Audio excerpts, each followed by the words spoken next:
I want to talk about faith.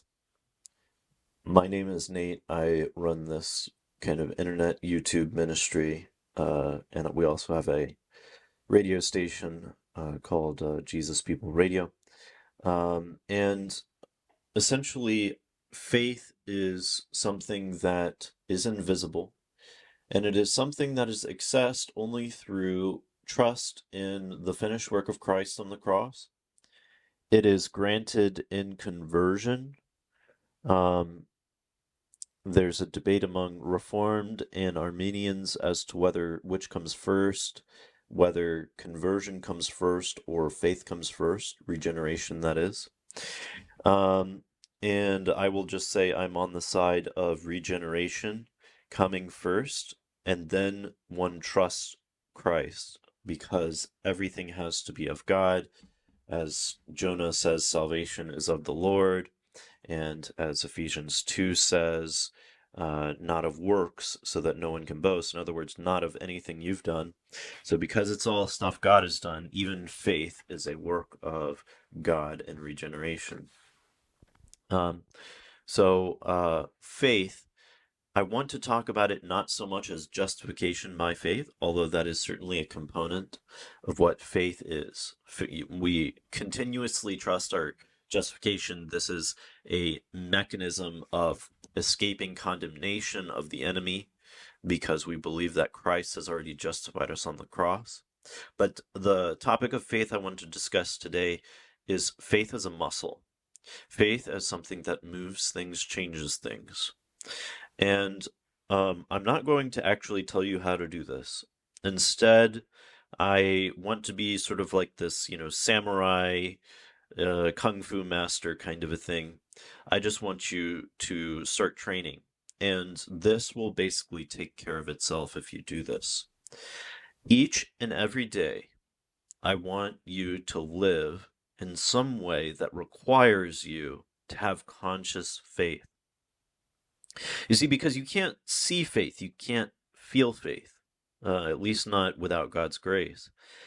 And so, in order for you to become accustomed to faith, outside or at least in addition to justification by faith, if you want to do things like Jesus says, like tell this mountain to move from here to there, you have to live in a way where you're accustomed to living with your faith as a weapon, your faith as a muscle, your faith as a tool.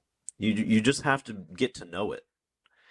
And in order to do that, I challenge you to take a step of faith every day. Give too much money to the poor. Give too much money to someone doing good work for God. Um, do something that requires you to trust God in an over the average level.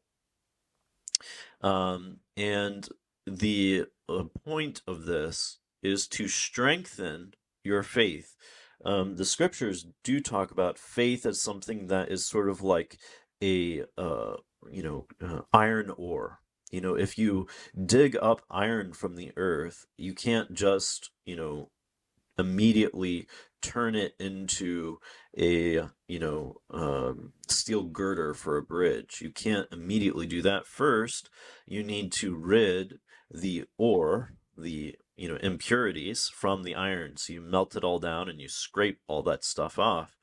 And the way that the scriptures talk about faith is something that is refined and cleansed by progressive sanctification. You go through trials and crosses, and this proves your faith, in other words, that it's genuine, and it cleanses it as though by fire. And so this is the idea of faith being given progressively.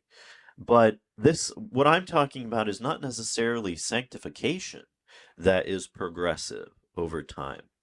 What I'm talking about is getting to know it. You getting to know it as something that you can actually wield, like a tool, like a weapon, like an instrument. And the crazy thing is that throughout Christian history, we really haven't tapped this potential of faith. I mean, we can look to uh, men like uh, uh, I'm thinking of people who have lived by faith with their substance. They trust God for provision. We can look to men like that. Hudson Taylor, for instance. We can look to people who do extraordinary things by faith. We can look at people who smuggle Bibles and have to use their faith to get through certain situations. But the church as a whole in its history has not tapped the potential of faith.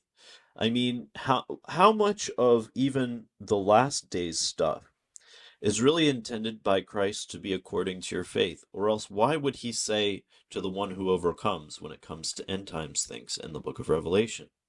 To the one who overcomes, I will grant you to sit on my throne. That's what he says to one of the churches. What an extraordinary blessing. Must be to the one who uses their faith, huh?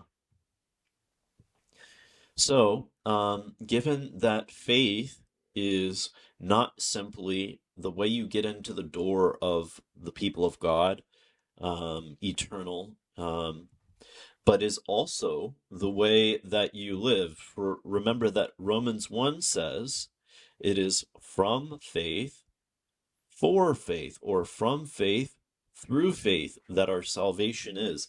You do not simply enter the gates of the kingdom of God with your faith and then you're in. You never have to use faith again. No, your faith must continue. And the other part is that faith is evidenced by your works. If you have faith, then you will live in a way that vindicates and demonstrates faith. This is James's contention, but ironically, it's also Paul's contention in the book of Romans when he says, shall we continue in sin that grace may abound? That would be a evidence against faith. And of course, he says, by no means would someone who has faith continue in sin willingly. No, the one who has faith quits sin insofar as their will goes, and then the battle with the flesh begins. So, this is kind of my my challenge to you. I want you to begin your faith as though you had just joined a gym, and this is the gym of faith, and you are going to keep your New Year's resolution to live by faith and not by sight, to walk by the Spirit and not by the flesh, and to do everything insofar as your ordinary life is concerned by faith. Why would I say everything in your ordinary life? It is because when you are living your ordinary life, eating and drinking, if you are living your ordinary life and you are going to visit family, do what you do by faith. Because Paul says in one of his epistles that whatever does not proceed from faith is something else. Oh, it's okay, I didn't do it by faith, but we'll do it next time. No, that God says that that's sin. Whatever doesn't proceed from faith is sin. So this is not simply an exercise regimen. This is also a way for your ordinary activities in your daily life not to be sin. I would say that's a rather important thing, wouldn't you? This is Nate from Jesus People SF, signing off.